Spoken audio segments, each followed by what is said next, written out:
Morgan, and today I will be reading Chapter 24 of A Bachelor Husband by Ruby M. Ayres.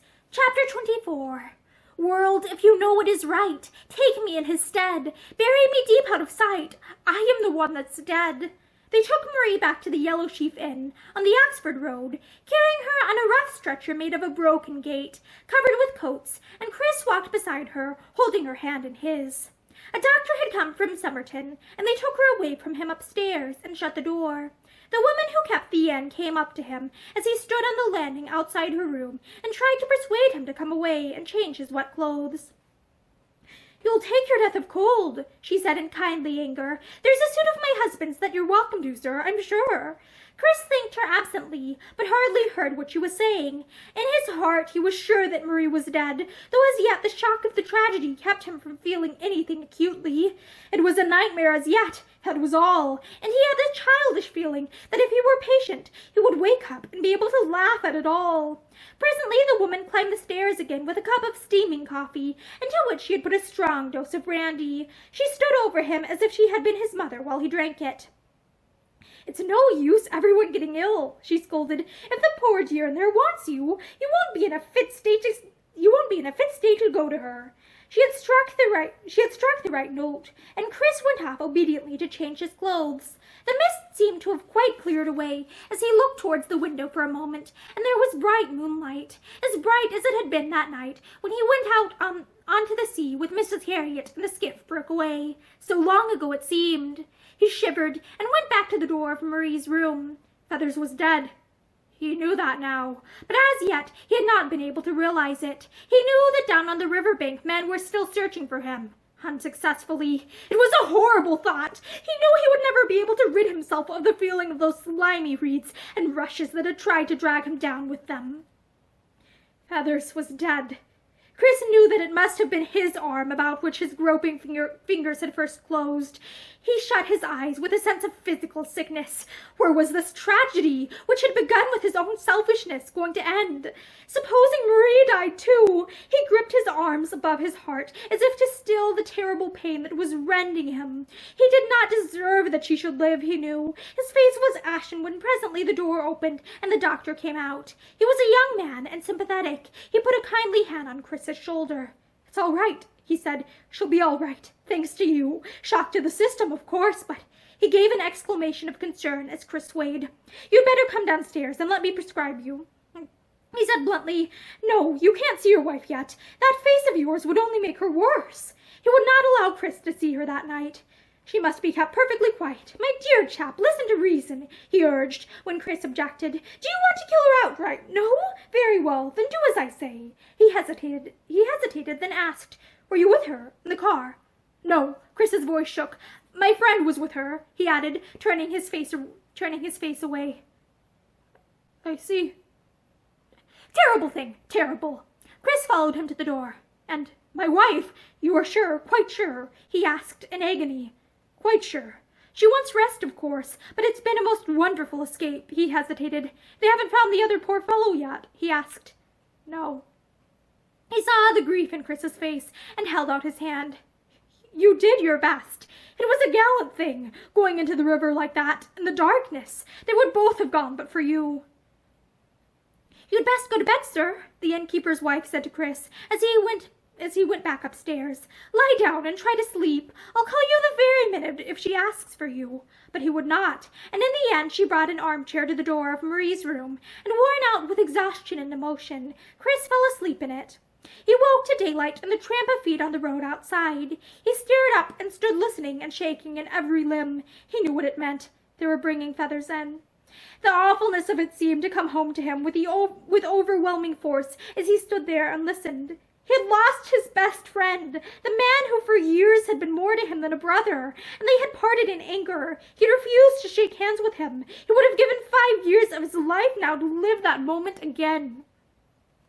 The innkeeper's wife came tiptoeing to him across the little landing as he stood looking out of the window onto the road. She had been up with Marie all night, and whispered to him now that she had fallen asleep. "Such a lovely sleep, bless her," she said with pride. "And if you was to be very quiet." No more words were needed. Chris went past her and into the room where Marie lay. She was fast asleep, her hair spread out over the pillow like a dark wing, and Chris went down on his knees beside her and hid his face. She had nobody now in the world but him. Miss Chester had gone, and Feathers? Oh, he would make it up to her. He would spend his whole life trying to make up to her all she had suffered. I love you, he said aloud, as if she could hear, but she did not move or stir, and presently he went away again. He had not kissed her, not even her hands. Something seemed to hold him back from doing so, until she herself should say that he might. The news of the accident had spread like wildfire, and all the morning people were walking out from the villages round about to stare with morbid interest at the spot on the river bank where the car had plunged into the water, or to crowd outside the inn in the hope of catching a glimpse of Chris. The doctor came again, and was very pleased with Marie's progress. I think she could be taken home today, he told Chris. It will be just as well to get her from this place. Chris said he would make all arrangements. I can see her, of course? He asked. Yes, but the doctor looked away from his anxious eyes. I should not worry her or question her at all, he said diffidently, and then he added uncomfortably, she seems somehow afraid at the thought of seeing you. Afraid? The color rushed to Chris's face. Yes, perhaps it is only my fancy, but she seemed nervous, I thought, when I mentioned you. He looked at the young man kindly. Be gentle with her, he said. I think she has suffered very much. Chris did not answer, and the doctor went away. Afraid of him when he loved her so. It was another hard blow to Chris to feel that Marie did not wish to see him. He tried to make allowances for her. He knew what she had suffered. With sudden impulse he ran downstairs, overtaking the doctor in the hall below. My wife, does she know that Feathers was drowned? He asked jaggedly. Feathers? The other man echoed, not understanding. Oh, you mean that poor fellow. Yes, I told her. What did she say? Nothing. She just turned her face away. You see. Thank you. Chris went upstairs slowly. He stood for a long time at his wife's door, not daring to knock, but at last he summoned his courage. He heard her say, Come in a little quiet voice, and he opened the door. She was dressed and sitting up in a big chair. She did not look so ill as he had expected, was his first relieved thought, and yet in some strange way she seemed to have changed. Was it that she looked older? He could not determine, but her eyes met his steadily, almost as if she did not recognize him, and her voice was quite even as she answered his broken question. I am much better, thank you. And then, the doctor says I may go home. Yes, I will take you this afternoon. She twisted her fingers together restlessly, her eyes downcast. Then, quite suddenly, she raised them to his face. I wish you would let me drown, she said, with passionate intensity. Marie, said Chris in anguish. She seemed heedless of his pain, and went on talking as if to herself. I'm no use to anybody. I bring nothing but trouble with me. That fortune-teller was right, you see, when she told me that she could see water in my life again. That would bring trouble. And tears. Her voice fell almost to a whisper. Chris stood looking at her helplessly. She seemed in some strange way to be a great distance from him, and yet by putting out his hand he could have touched her. Feathers gave his life for me, she went on in that curious sing-song tone. He could have saved himself, but he would not leave me, and we were, hours in that dreadful darkness. Don't think of it, Marie. Oh, my dear, try and forget it all. She raised her haunted brown eyes to his face.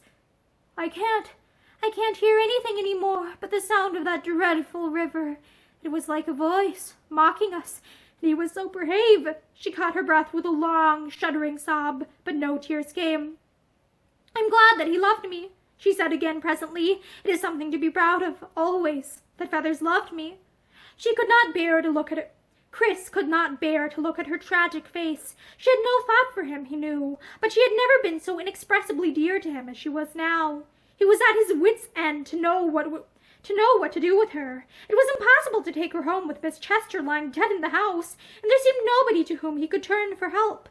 Presently he said gently, I shall have to run up to town this afternoon, only for an hour or two. I shall come back as soon as possible. You don't mind, Marie? Oh, no. She seemed surprised at the question. I shall be quite all right. But still he lingered. He longed to put his arms round her and speak the many wild, passionate words of remorse and grief that trembled on his lips, but the new, inexplicable aloofness of that girlish figure held him back. "You are quite sure you don't mind being left?" he asked again. He longed for her to say that she wanted him to stay, but Marie only shook her head. "I shall be quite all right," she said apathetically. He left her then, and presently from the window Marie saw him driving away down the road. She gave a little sigh of relief, and for a moment covered her face with her hands. She was free for a little while at last, free from the possibility of interruption. She crossed the room and opened the door. The little inn was very quiet, and nobody seemed to hear her as she crept down the stairs and across the narrow, uneven hall to a closed door. She knew what lay behind that door, and for a moment she caught at the banisters with a sick feeling of anguish before she went steadily on and turned the handle.